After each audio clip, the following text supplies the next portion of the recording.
Hey there, bikeaholics. It's rock and roll.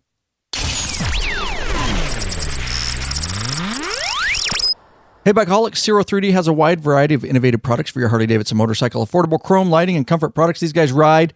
They support riders just like you. Head over to lawabidingbiker.com/store. Check out our full line of 3D products. Oh yeah, once you've had Rick Rack, you'll never go back. The ultimate motorcycle luggage rack solution. Forget those messy straps and bungee cords. Go strapless with a Rick Rack quick attach luggage system and quality bag. Head over to lawabidingbiker.com/store. Get hooked up now.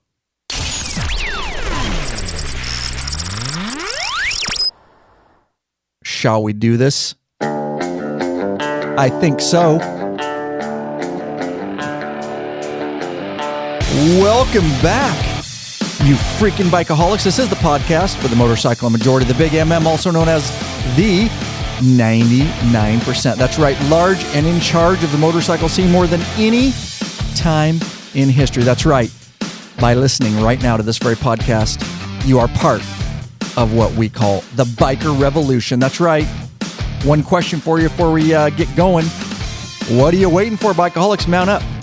Let me, today, just me, take you on another wild-ass ride. That's right. Ryan Erlacher here, your host of the Law Abiding Biker Podcast and your high-tech redneck. It is just me in the studio all alone today.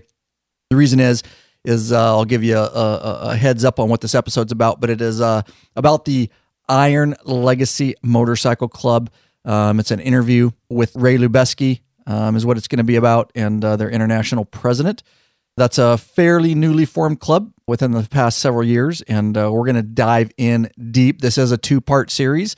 It was a long interview, and a lot of information is revealed.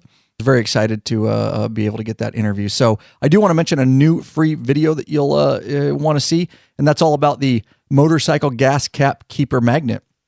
It is a product from Rick Rack. We are selling the bejesus out of those things, guys. I mean, really, we had no idea. We sold Rick Rack out of them. They're in our store. It's because they're an awesome product. Very, very awesome product. A simple product, but basically what it is, and I'll put it in the show notes, the link to the video. And of course, lawabidingbiker.com/stores where you can pick up a Rick Rack gas cap keeper. Essentially what it is a magnet. It's got a nice protective coat on it, some sticky on it. So basically we'll show you how to install it in our video when we review it. But you know, what do we all do? Of course, I've done it, and I do it on my police bike a lot too, because I get in a hurry and I pump up, pull into a gas pump, and I set my gas cap on top of the pump or somewhere else where I'm going to lose it. And of course, never fails, you take off without it. You've lost a gas cap. Those things are not cheap, by the way. We've had people here at Law Abiding Biker Media lose their gas cap on trips. And so what this does is you get a little magnet, you stick it on, and then when you take your gas cap off, you can simply stick it to your gas tank upside down, or you stick it to your ignition. We show you how to do that, or we show you some video of it, I guess I should say. It's pretty easy to do. But it's a sure way that you're not going to leave without your gas cap. Additionally, the benefit is, if you've ever seen the top of those gas pumps and you're putting your gas cap up there, probably down, face down basically, where it threads in, there's all kinds of grime and dirt that collects on those gas pumps. So and then you're introducing that into your fuel system, and I don't need to say any more about that. So it has actually two benefits that a lot of people don't think about. So it's an awesome little product. I put it on my personal bike. I love it on our police bikes. It just assures that we're not going to run on down the road. So again, available in our store, and they are going like hotcakes. We're trying to get Rick Rack to get us more, and so go check that out, guys. Again, in the show notes if you want to link to that and stuff, and a little more information on that. So this episode also brought to you, of course. Oh, that's not the song. There we go. Brought to you by the following patrons. We love our patrons, of course. Absolutely love our patrons, and they are the reason that Law Abiding Biker is still going strong. David Weber of Westfield Center, Ohio, a top tier. James Adams of Richmond Heights, top tier. Todd Baker of Hampshire, Illinois, top tier. That's right. Thank you so much. Dave Derman of Potomac, Maryland, top tier. Dave McPherson of Pottsville, Pennsylvania, and Steve Irwin of Richland, Washington, just about an hour. That's where our store is located. in the Richland, Washington area. It's so cool to get Washingtonians. Of course, we love all our patrons, but it's cool to see more Washingtonians. So that's very exciting, and especially around our neck of the woods. lawabidingbiker.com/Patreon, Patreon. That's right. You can pledge a certain amount per piece of content. No risk to you because you can put a monthly cap. There are benefits for signing up, like t-shirts and stickers. Get into that awesome private Facebook group, guys, that forum. It's awesome. Up to access to our premium videos up on request. Of course, they're free if you're signed up as a patron. And I apologize. Actually, I still have a cold, so if I'm clearing my throat a little bit, I'm working through it here, so bear with me. All right, so we're going to get into our interview. Let me give you a little bit of heads up on it. First of all, I apologize a little bit for the audio. It was a Skype interview, and it just is what it is. When you're long-distance Skyping, on the other end, he was just using his computer speakers, and the connection isn't always that great. But nonetheless, content's there. It's great information. We want to share it with you. Again, 2-part episode. This is part 1 of 1. You'll have to go hit up part 2 of 2. Will be released, of course, after this in line. So bear with us on the audio a little bit, and we'll get through that. But I just want to say up front now, a little bit of history and to give you a little behind, and what I'm thinking, behind the scenes here and what I'm thinking. So I will tell you that Ray Lubesky was the president, or he was at one point, and then when I interviewed him, he wasn't the president of the Iron Order, okay? And that was back in, I don't remember. Anyways, it was episode 64 and 65. It was several years ago. We talked about it a little bit during the interview. But I interviewed him when he was with the Iron Order, and if it was a 2-part series. Go hit those episodes up if you want to get a heads up, on kind of what's going on here. But at some point, there was a lot of controversy that surrounded him back then. There's still a lot of controversy that surrounds him. I'm not here to judge. That's not my place. He's definitely, he'll talk about it in the interview. He was put out bad by the Iron Order along with others several years ago. And then they formed this new club, the Iron Legacy, which touts a law-abiding biker club, part of the alliance and all that. We'll talk about that. So anyways, he reached out to me. He wanted to get on the podcast, and that's cool. I offer that to all you law-abiding biker clubs out there. So, you shouldn't be hiding anything. You should get on our platform. We have the platform. We have the ears, the audience, the eyes, and you shouldn't be secretive about anything. We can all help each other, and that's what the alliance is about, law-abiding biker clubs, helping law-abiding biker clubs, and that's what we do right here on this podcast. We should all share information with each other and let people know what your club's about. Those episodes live forever on the site, and it's a nice referral link.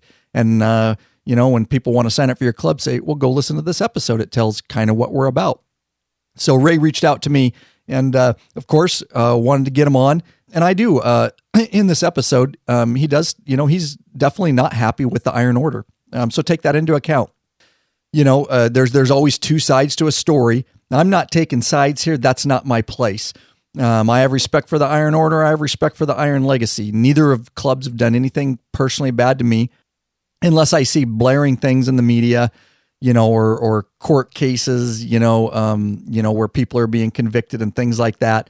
I need a little more facts. I don't get involved in the smut, so to speak, the internet smut and these basement bloggers and their underwear that can't even write a full sentence properly. Without doing a run on it. They're horrible sites. Be careful what you read online. Be careful of visiting those sites. They're really not high traffic sites anywhere. They're just spam sites. But you got people with an agenda, and it's clear when you read that kind of stuff. I don't have an agenda. My agenda is to serve the law-abiding biker community. That's what we do here. We're serving you guys. Like I say, we have the platform. So I'm not getting involved, and then I don't take sides. All I can do is bring Ray Lubesky on here and interview him in this 2-part series and let you guys listen, and you guys get to make the ultimate decision. Again, I don't want you guys to think one way or another. He does talk fairly negatively about the Iron Order. Do I believe that? Well, no. Like I said, neither have done anything personally to me for me to take a stance on that. All I can do is bring them on either club if they're interested. Of course, we bring on law-abiding biker clubs, and they can get their message out. I will tell you that because there's so much controversy that surrounds Ray Lubesky, and he'll tell you, I told him up front, I'm going to ask tougher questions. This isn't going to be, a beat around the bush just about the Iron Legacy. People want to know. what this Iron Legacy is about, and are they associated with the Iron Order, and what's the history, and why is there some animosity between the two clubs? Because I'll be quite honest, if you read the Iron Legacy's website, it's not kind to the Iron Order. So publicly, they write stuff on there that says they don't agree with the way things are running over there. So it's not a secret, and you'll see a lot of things come out about Ray Lubesky. And again, be careful where you read that. Be careful where you get your information. We obviously here are trying to be very balanced and just give you guys basically the interview, an unbiased interview with the tough questions. And we have a lot of fun too, and talk about the Iron Legacy and what it's about if you're interested in joining and all that kind of stuff. But again, not taking sides, guys. I just want you to be clear on that. I know that we have a lot of Iron Order that listen to this podcast. We have Iron Legacy. We have tons. We are the number one biker podcast, in the world. We truly believe that based on our stats through our media host and stuff. We've been around a long time. And so anyways, I don't want to bore you anymore, but I just wanted to give you that up front so that I'm just here doing the interview, guys. You make your decision, on the answers and, what Ray has to offer about the Iron Legacy. All right, guys, enough said. Let's get right into this thing.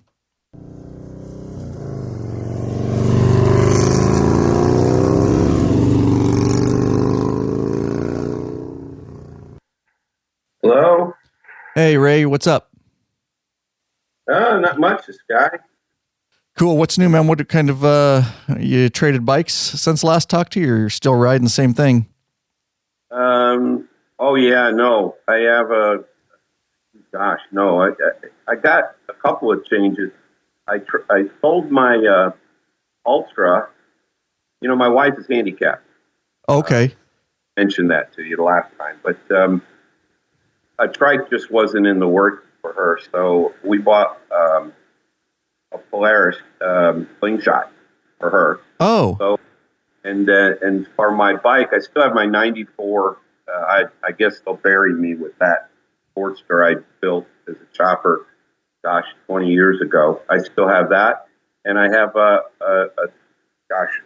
2013 Heritage. That's my bike. That's the one you ride most of the time, the Heritage. Yeah. Any big trips this year? You lay down some miles, or? Yeah, we got two. We got the Alliance conference in Louisville. We are hosting the Alliance Law-Abiding Motorcycle Clubs. We're hosting last year it was in Nevada, in Tahoe. We went out there. So this year it's in Louisville. So I'll be riding from here up to Louisville. That's a big trip. And then we're going back over to Germany to ride all over Germany with our brothers in Germany. We got 3 chapters over there now. Yeah, that's cool, man. Germany, I'd love to ride over there. You guys, are you just renting bikes over there or what? No, our brothers provide us with motorcycles. We went last year. They came over here in October for our national rally, and then we're going back over there in July. Yeah, very cool. So they got Usually enough. 12 brothers, and I think this year it's going to be closer to 15 to go over there. Yeah, cool. They got enough bikes on hand, huh, to lend you? Yeah. And we provide them bikes when they come here. And if you ever want to join us, that door is open to you. Be glad to have you. Thanks, Ray. I appreciate it. Well, why don't you just, because, I'm looking back here, and it was back in, if you guys, let's see, there it is. So it was Law Abiding Biker 64, episode 64 and 65, and that released January 5th, 2015. I'm just kind of giving a timeline here, Ray, for the audience. So that was back in to early 2015 when I interviewed Ray Lubesky, and that was when you were the president of the Iron Order, the international president at that time. Correct me if I'm wrong. Actually had been elected out of office in September of 14. I think we actually interviewed in October or November, and you released it in January. Okay. All right. Sorry, I had to take a sip there. All right. So we did that. At that time, you were, like I say, and so you weren't in office at that time when I interviewed you. But we did a whole 2-part episode on the Iron Order at that time. Now, was it just to get the timeline here, because we got a lot to unpack, here. At what point, because you're with the Iron Legacy now, you started just to give the audience a heads up. Let's lay that foundation. Are you the international president of the Iron Legacy? Yes. Okay. So sometime between January 5th in 2015 and today, you left the Iron Order, and we'll unpack some of that as we get a little bit deeper. At what point was that you left the Iron Order to embark on the forming of the Iron Legacy? September, late September, early October 2015. So roughly 10 months after I spoke to you. Okay. Or a year after I spoke to you, but it's 10 months after you released it. Okay. And so starting that club, had you been thinking about breaking off from the Iron Order and starting this club for some time, or was it just a real quick thing that happened? My. No. They threw me out in bed. There was no plan. It was not a friendly break. They threw me out in bed. So there was no plan of any club. Pretty hurtful thing. And so that's one of the questions, and I'm glad you brought up. There's a lot to talk about. We're obviously, Ray, going to keep it on cue because we could go down rabbit holes. But that is one of the questions that a lot of the law-abiding biker community might have, because we do get questions here, and about the Iron Legacy and things like that. And I honestly, up front, I'll be quite honest, we're too busy here. We don't do biker schmut. A lot of it, of course, our community, we get so many emails, it's insane, but people send us links, and we don't necessarily dive into the smut because I don't respect most of those sites. But nonetheless, there's information out there, and I just sometimes browse the headline and laugh. And, so there's, whether it's perception, Ray, whether it's perception, which sometimes unfortunately is reality. There's just a lot of controversy surrounding, this kind of you leaving the Iron Order and the Iron Legacy, and you're aware of it too. You're a smart man. So we're going to unpack a little bit about that, but you got thrown out bad. And the question is why? Because I wrote book 2. I had written book 1 for the first 7 years. It documented the founding and the history of the club. And I picked up on book 2 about year 8 until that August. Actually, July or August is probably the last posting. And the book 2 was exactly like book 1. It was written real time, historical document of the events, and, what the club experienced over that period of time. And they threw me out. Now, that was the reason, but that's not the reason. That was just the excuse. They said I didn't ask permission to write the book. I didn't ask permission to write book 1 and publish it.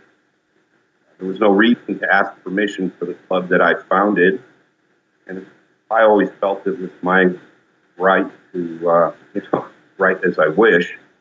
And I recorded the truth.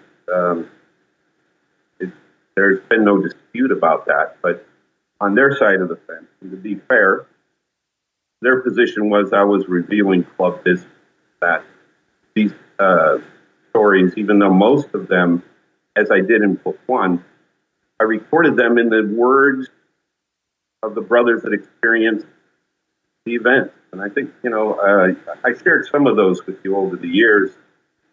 They would send in stories in their own words.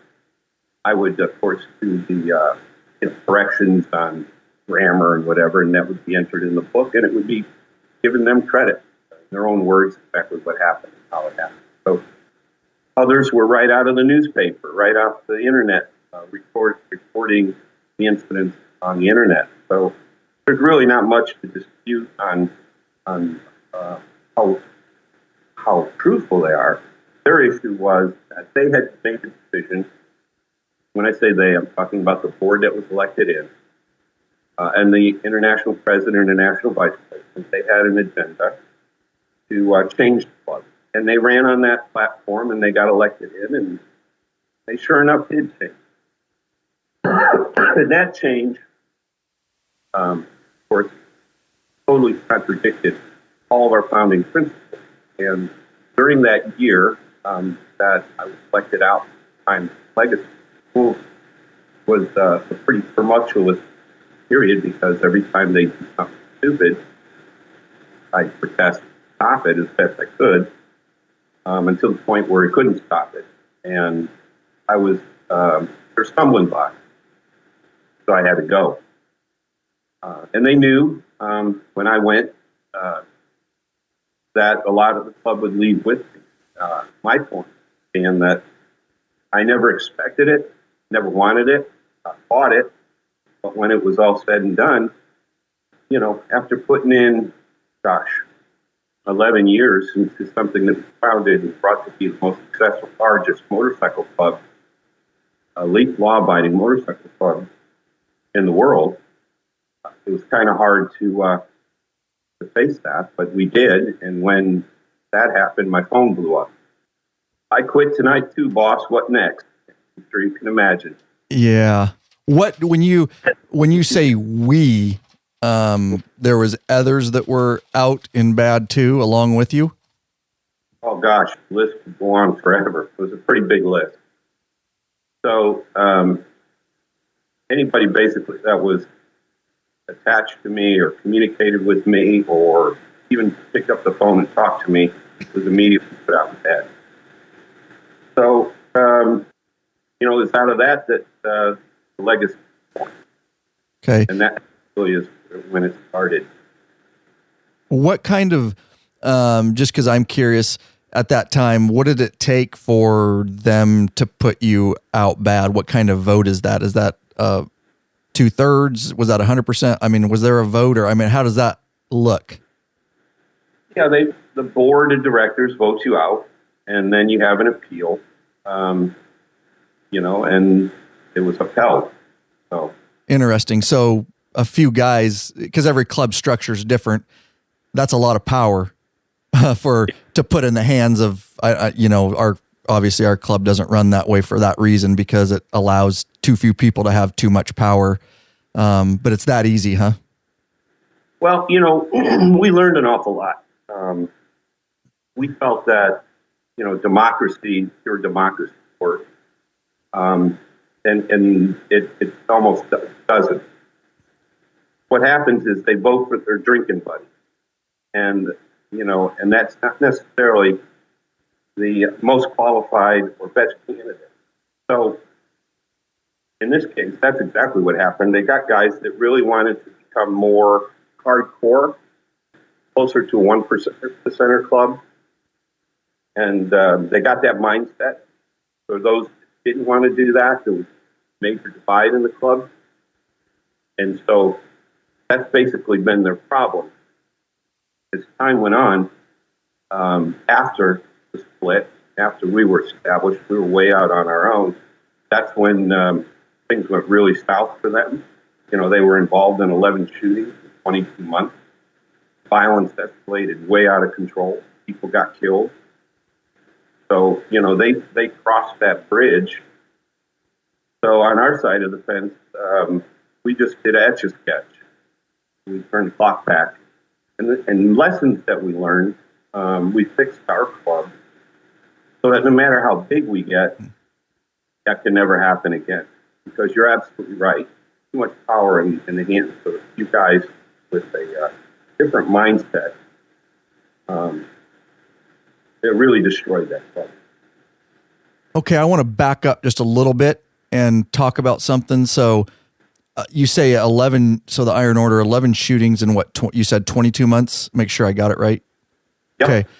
I have to be fair, obviously. Are any of those 11 shootings, because I think I'm familiar with a couple of them. I think I covered some of them on the Law Abiding Biker website.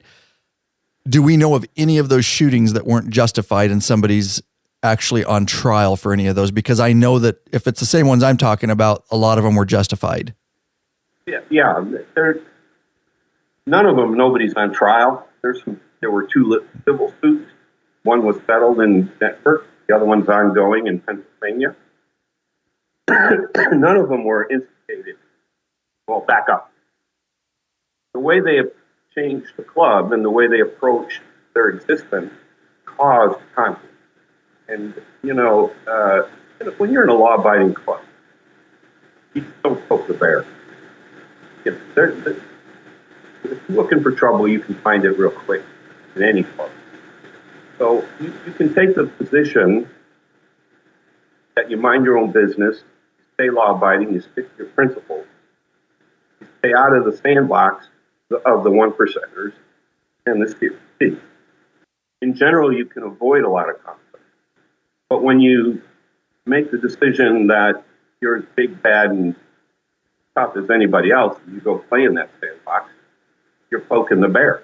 And eventually, conflict escalates, and that's what happens. Okay, so to surmise, in your opinion, they weren't necessarily, up front causing those incidents. It was an ongoing thing, and it brought those type of incidents that could possibly happen because other things were going on, basically, is what you're saying. Not up front, they didn't pick the fight right there. The fight came to them, but the fight came to them because they were poking the bears. Is that fair summation? Very fair. And each one of those incidents, and they're all over the country. They're not isolated in one club. They got hit by a ball. It was a culture change. And that was clearly picked up on the street. It created a lot of hate, that word, because they use that word. When I say they, I'm talking about, the other side of the fence. So, conflict was sure to follow, and it sure did. Is that, I haven't been following it close. Has there been any, with the Iron Order, has there been any recent, within the last year, any major incidents? I honestly haven't been following it. Not shootings, but they sure have had some serious beatings, fights. Okay. I want to, and here's a question, Ray, because everybody's asking it. A lot of people that will listen to this will just say, "Oh, well, he got on this platform to badmouth the Iron Order, and he's pissed off because he got put out in bad, and you can't believe anything he says because he's just disgruntled." That's just the kind of questions that are asked. I'm not necessarily saying that's my opinion, but I'm trying to be fair during this interview because these are the kinds of questions people want answered. So what do you say to that people think you're just disgruntled and trying to get some attention? No, who needs it? We're into our fourth year with our new club. We're growing. We're very successful. We don't have problems with any other club. Who needs it? There's no need for it. So, no, that's part of the thing from the truth. What I'm talking about is public. It's been out there for a long time. There's no disputing it. It's clear and present. So, and then I'm not bad-mouthing the club. There sure are some good people still over there. They chose to take a different path. They came to a fork in the road, and they chose to go down that road. They're relatively proud of it. They make no bones about it. Or I guess it might be helping them. That's the reputation they want. So, I don't know. I really don't care. It doesn't mean anything. Certainly don't give us any kudos. So I don't want to badmouth them anymore. They can do that enough on their own. I'll leave them to their own. You asked me the question of why I got thrown out. I told you. And I gave you what the end result is on our side of the fence. They're not on our radar. We don't give too much care to what they do or how they do it. Okay, good. So when was the Iron Legacy exactly formed? What would you say was the start date of that club? Because So we've kind of covered, you're done with the Iron Order and now you're embarking. Was there a time there, Ray, that you were not in a club and you were in the works of forming the Iron Legacy? Yeah, and it's really not clear because, there's a lot of phone calls, a lot of meetings, this and that, but relatively quickly because this wasn't our first rodeo. So there wasn't a lot of infrastructure that we needed to work on. It was all in place. And just to be more clear, every member that was a member of the Iron Order, we founded the club for the first 2 years, with the exception, I think, of 3 guys. 2 of them have passed on. Left the club immediately. And that's how the Iron Legacy came together so quickly. We celebrate it mid-October, but, it's really not clear. We didn't have like the other club, we had a pretty definitive date. This one was more of a kind of compilation of what we're going to do, what the direction was that we all wanted to go in, and how did we put that together. And that came together, probably mid-October, late October. Okay, so October of 2015? Okay, October 2015. All right. So that's technically when you started the club. We'll use that as a date. Okay. So here I've got some things that I want to go down on the website because it's pretty clear. I do see I did some research last night, and I see a lot of similarities with statements made on the Iron Order site as some very similar statements made on yours. And I know a lot of that is bleed over because you probably helped, and they've left some things on that site. So to be fair, that's why there's some similarities. I clearly saw that. So I'm going to read your homepage statements because as we do that, I think there's some things that's going to spark some great conversation. So let me just read this.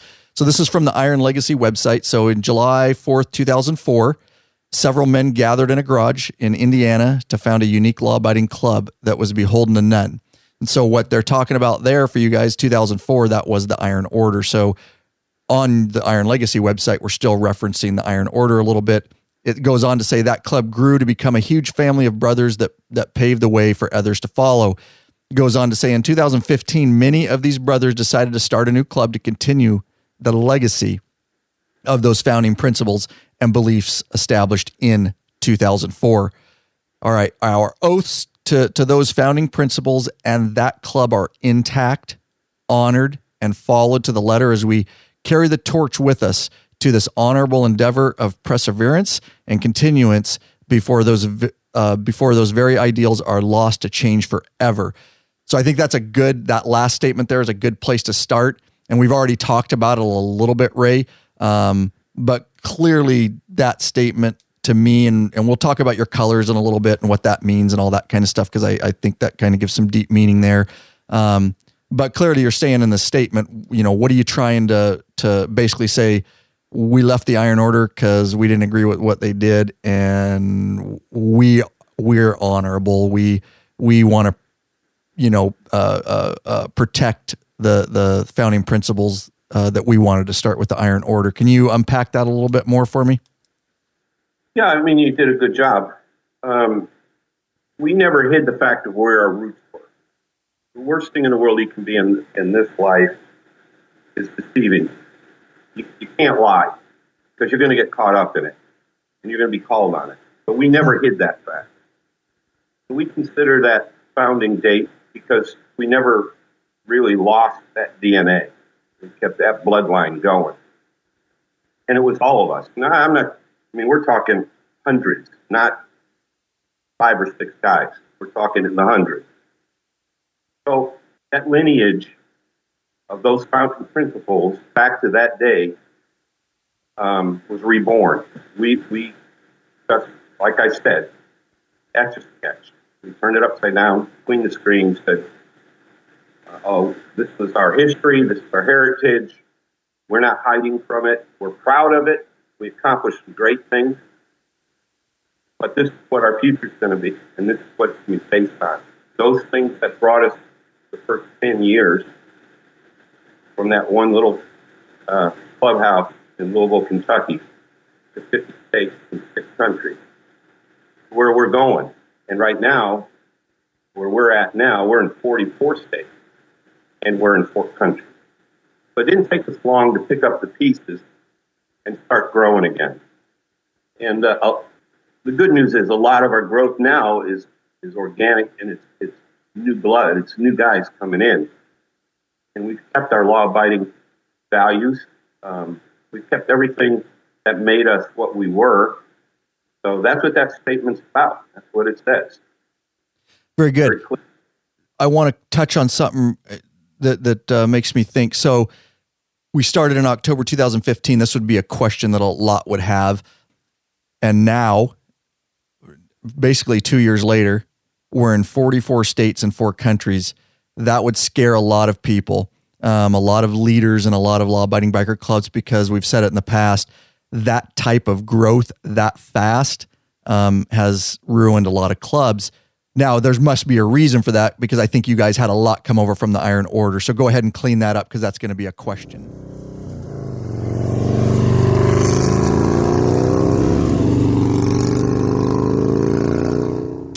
Just a quick break. We'll get right back into your interview, of course. We absolutely love our patrons. We love them. We want to get to know you better. We want you in the private Facebook group. We want to get you benefits. But hey, if the only way you can support us, that's fine. If you want to just leave a flat donation, of course, we never balk at a flat donation. I want to thank the following people for supporting this episode. Clyde Wildes of San Francisco, California, substantial donation. John Polanowicz of Northborough, Massachusetts, a substantial donation. Thank you. Aurora Calistro, that's right, we're not sure where. Terrence Rice and Kent Greener, after asking a question on our contact form. And David Boyan, and not sure where he's from too, guys. All right, when you leave us a donation, just drop where you're from. We love to announce where you're from, guys. And lawabidingbiker.com/donate is how you can support us with a flat donation. And we thank each and every one of you. With that said, let's get right back into our interview.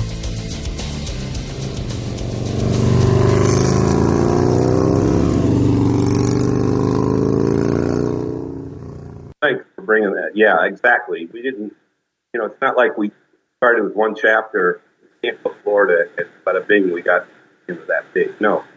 With all the people that came over, we already had those groups. Those people were in place. So my point being is those seedlings have now grown. So where we had chapters literally split apart, 3 or 4 went with the Iron Order and 4 or 5 went with us. Those chapters have now grown, and then they've expanded. So and we're very, very picky about who gets into our club. We have very high standards. We do background checks. We actually do investigations on guys who call other people that they know or clubs that they've been in. So we do our background checks pretty seriously. We learned that from the Iron Order because we made some mistakes. We stubbed our toes. So we kind of cleaned up that, or closed that loophole. Good. I'm going to go on. I just want to clean that up. I'm going to go on with the homepage statement. This is something I want to ask you about. So this is our opportunity, it says, to reignite the old school traditional heritage of MCs from the 50s and early 60s. Now, that not only comes from the Iron Order website, that comes from the Iron Legacy website. Can you explain to the audience what is your definition? And because you talk about that a lot. What does that mean? Well, for us old guys with the gray hair, or somewhat balding hair, back in the day, in that period of time, the protocols didn't exist. There was no COC. Clubs opened where they wanted to open. The territory thing, it didn't even come into major existence until the 70s, when the drug business got into the MC. Back in those days, in the 50s and the early 60s, it was about riding brotherhood, and, sticking together and hitting the road and partying and all those things that MC used to do before the bad stuff got in. So when we talk about that heritage factor, we take those, the basic structure of how an MC was founded, how it ran, and, prospecting and earning your way into the club and meaning of colors, how a brotherhood works instead of being, a bunch of guys riding the club, the difference between that. So we draw those distinctions pretty clearly in how we operate and how we carry ourselves outside. Also, we're not in any illegal or nefarious activities. So we're not burdens to our community, quite the opposite. We want to be a positive impact on our community. So it is true, we party hard and we ride hard and we do crazy things like bikers do at those events. But we do it in the spirit of those early days for, really bad stuff that burned and a lot of MCs. Right. So basically, the 50s and 60s, it's, to surmise a little bit, all about the riding more than the rules and riding and brotherhood and hanging out kind of deal. Is that fair? Yeah. Our bylaws are 6 pages long. They're very simple. It's more about getting together, having a true brotherhood. So when, I tell people we're blessed in that we're in a position to help our brothers. That's the most blessed position to be in. If a brother's down, to be in the position to lend a helping hand up, that's what it's about. It's about supporting each other. When a guy loses his job and he can't make his light bill, you got some brothers there that'll come to, help you out. And that's what this is about. And that's pretty rudimentary. And it goes back to that period of time when that was born. Yep. No, it makes perfect sense. And it's, very much how our club operates, although we didn't relate it to the 50s and 60s. So that was good to hear that, just something that we wanted to do. But, and that's how, in my opinion, clubs should be running, a lot get tied up in the operations and all the protocols and all that kind of stuff. And they kind of turn into what we've seen, out there is they turn into they don't ride anymore much. It's about going to lunch, and that's the farthest ride they do. And, and it kind of got it going to all the events. We do some events, but, we would rather go out and lay down 7 days of miles through Canada and, instead of hang out at the local Harley Davidson shop for hogs and dogs, kind of deal. So, we're just like that. When we talk about going for a ride, we'll go 500 miles, 600 miles, meet another chapter coming 500 miles, spend 2 days, and then go our different way. So, that's very typical. We don't go to the big events. You don't see big presence of our club at, Daytona or Sturgis. We've all been there, done that, got the t-shirt and the mug. So don't get me wrong, guys do go to those events, but we don't do that as a club, and it's not, a big thing on our calendar. Our big thing on our calendar is our international trip a year and our international rally.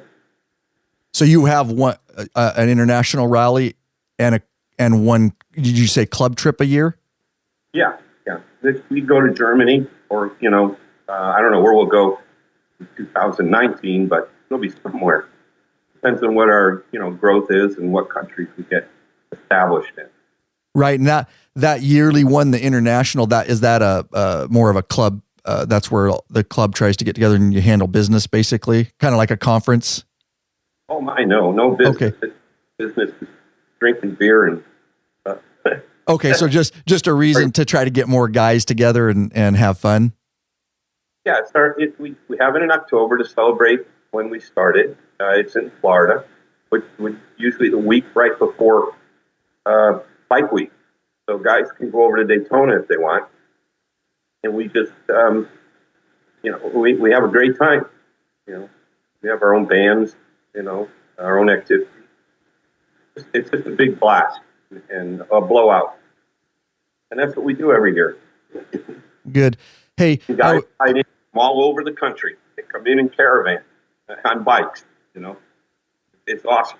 When you see, a couple hundred bikes coming down the highway where they meet up in one particular spot in the state, come the last 100 miles together, that's pretty cool. Yeah, I hear you. Hey, I was going to ask, does the Iron Legacy, because I know it was big with the Iron Order about having clubhouses everywhere. Are you guys doing that? Are you scooping up places and have clubhouses now, or? Now we do. We don't require it, but when a chapter has a desire and they have a big enough space and they can come up with a good plan, location, then we encourage it. It's a good place for the guys. Look, the alternative is to go to hang out in a bar, and you know what happens at bars, right? Trouble. Yeah, yep. Rather than do that, if we're going to associate like that, and we just do it on our own, together in our own place. It's more safe, and we're out of everybody's hair. The idea is that we don't want to be in anybody else's sandbox.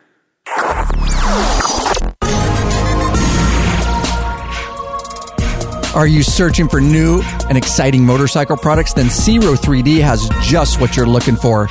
Check out their wide variety of innovative products for Harley-Davidson motorcycles. Zero 3D's got your back with chrome, lighting, and comfort products. No modifying, cutting, grinding, or welding for a super easy installation. That equals less time installing, guys, more time riding.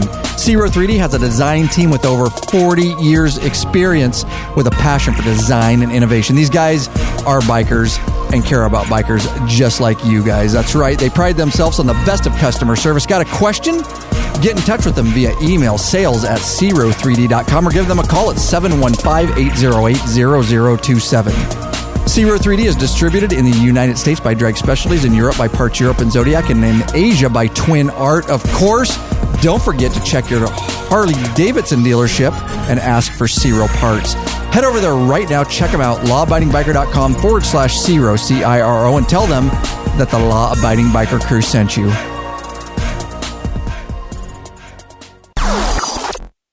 Are you searching for the easiest and quickest detachable luggage system for your motorcycle? Rick Rack has just what you're looking for.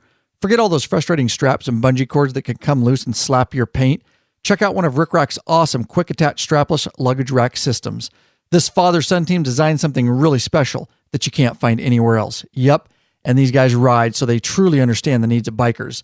The Rick Rack quick attach system is strong, durable, and secure with a lockable system. Also, check out their full line of quality touring bags to accompany your quick detach system. Once you use a Rick Rack, you'll never go back. What are you waiting for, Bikeaholics? Head over to the Law Abiding Biker store and check out our full line of Rick Rack systems and bags. That's lawabidingbiker.com/store.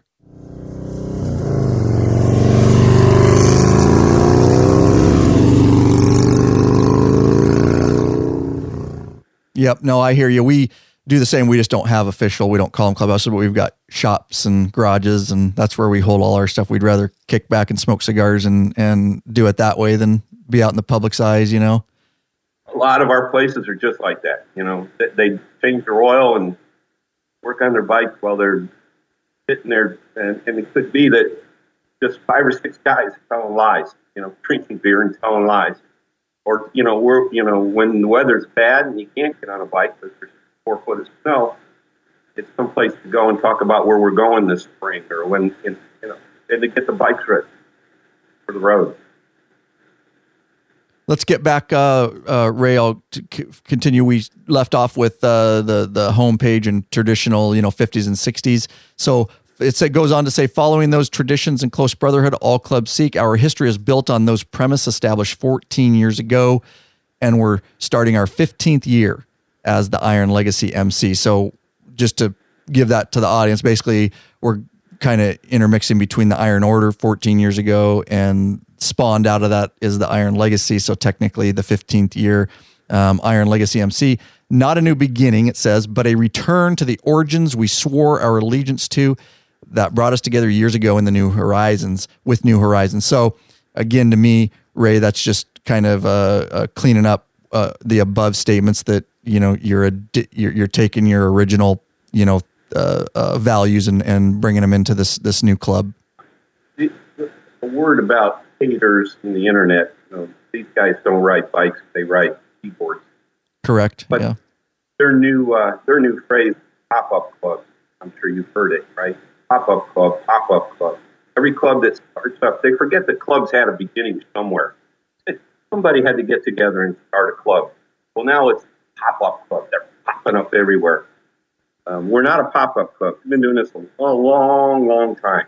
Most of these haters, you got to remember, when we were forming up the Iron Order in '04, a lot of them were riding Schwinn bicycles and, playing Xbox. They didn't even have a driver's license. And now they're big bad bikers on the internet. So we want to make sure that the message is clear. We're not a pop-up club. We got a long history and a heritage with roots that go back a long way, and a brotherhood that's been strong for many years. The guys have been that really operate and run this club and are members of this club that are the foundation.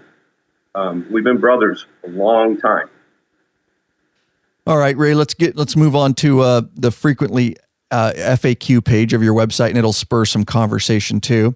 So if you go to the front page of the Iron Legacy, it says,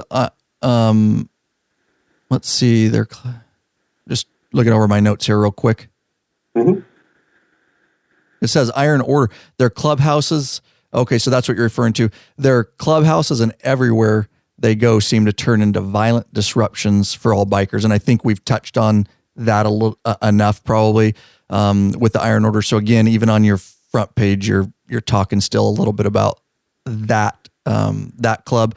Learning from our past mistakes, we now have safeguards that are permanently in place to assure that our founders' fundamental principles are never cast aside. These are just a few examples of what makes us different than the Iron Order. So, that's really calling out the Iron Order on your website, clearly, because it's written.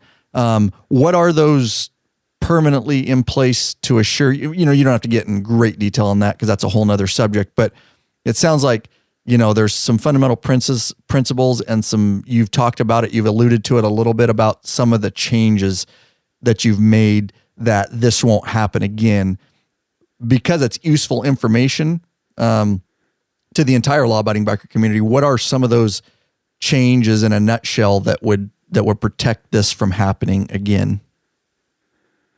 Well, we still have a democratic process, but in the background we have a board of elders. And so if and when the officers, and that will come, to look of the original 8, have already gone past time.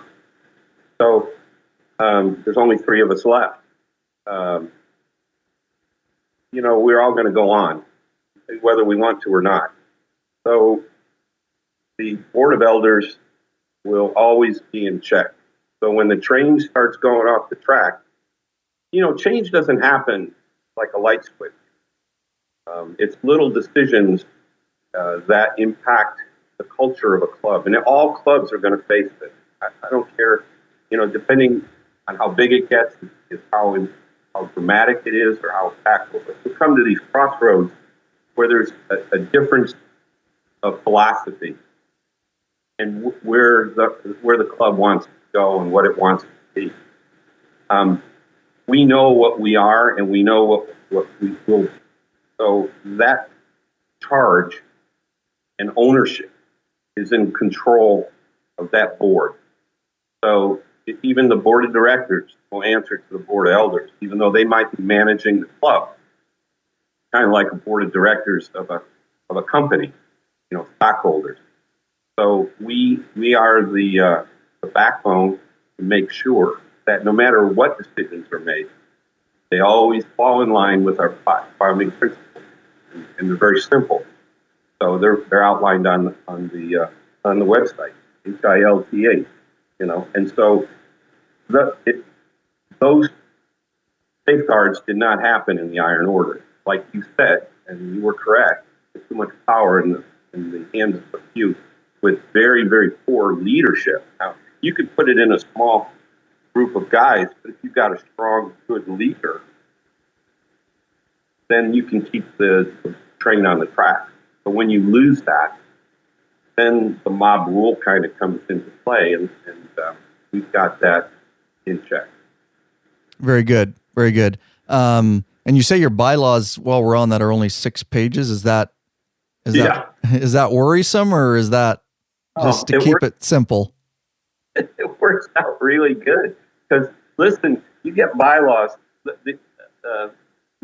We'll stop talking about the Iron Order. I don't even want to talk about them. I'll just call them Brand X. Brand X, they've got 38 pages or something. It's like a lawyer, wrote them. So you're always looking for loopholes, and you're arguing about it like it's the Constitution of the United States. We still can't figure out as a country what the Second Amendment is. Let's be fair about the current status of affairs. And it happens in a club that's got these extensive bylaws. Our biggest bylaw is common sense, and having the moral and ethical value, and that's basically what they're founded around. So we don't have out and bad. We don't have out and good. You're just not a member of our club. It's just that one thing I'll pick out, because you put somebody out in bad, you put this stigma.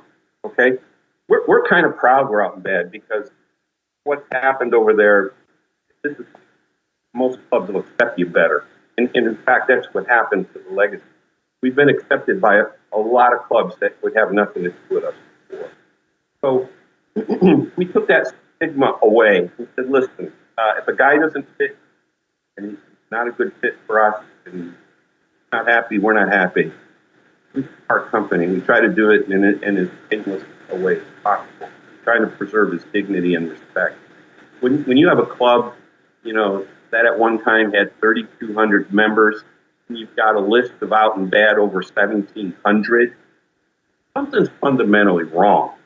So, keeping that is simple and is the old. I remember the old Hells Angels bylaws were 2 pages. We did that. We boiled it all down and said, listen, and most of them are just guidelines on how we manage the club. Let's just keep common sense as the rule of the day. If it doesn't meet the common sense rule, let's just not do it, or let's fix it, or we're not going to have to worry about, oh my God, on page 7, subsection 3, paragraph 2, line 6, it says da da da da da da da. That just creates a lot of bureaucracy, a waste of time and aggravation and conflict within the club. So we just don't have it. Good. I like that. Let's keep on going down the FAQ page and spark some more conversation here. This is one of the FAQs. I read that Izod is testifying against the Iron Order. What's up with that? So I won't read. Do you want to, talk about that a little bit? Because it's on your FAQ page. It's on the internet. It's all over the internet. It's just not me. AP Rebel's testifying as well as an expert witness. I'm an expert witness. I don't want to talk about the case in particular, other than anything that's already public. It was a moral decision, an ethical decision, tough decision.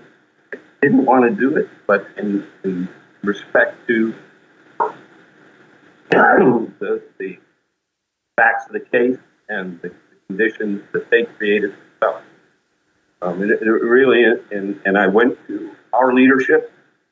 I actually went to the club and said, this is the story. Here's what I'm thinking. What do y'all think?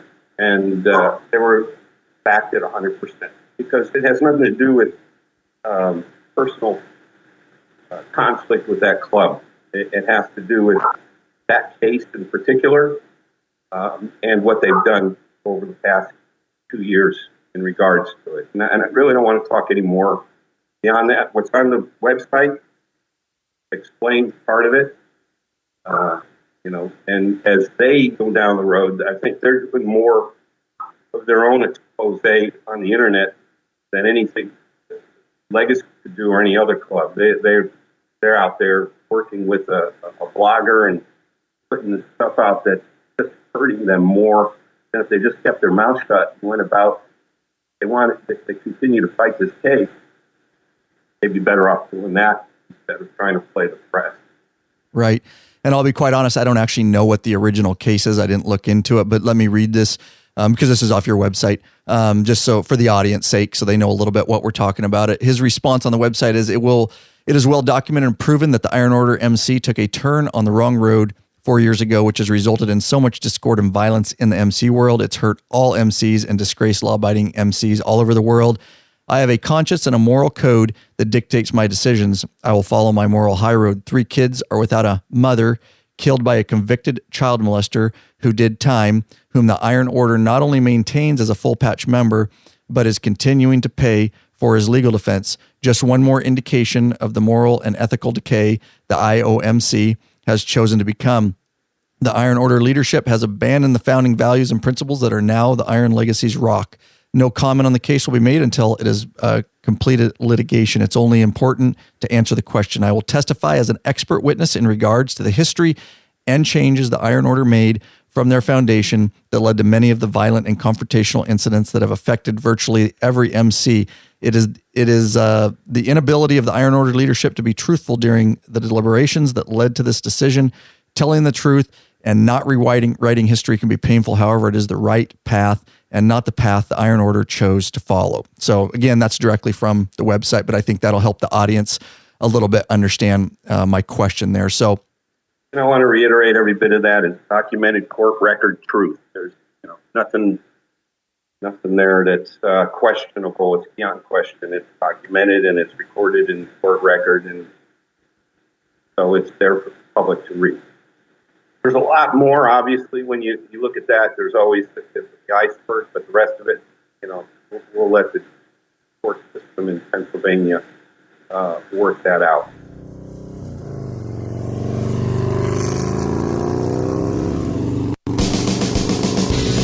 Oh, yeah. What'd you guys think of that?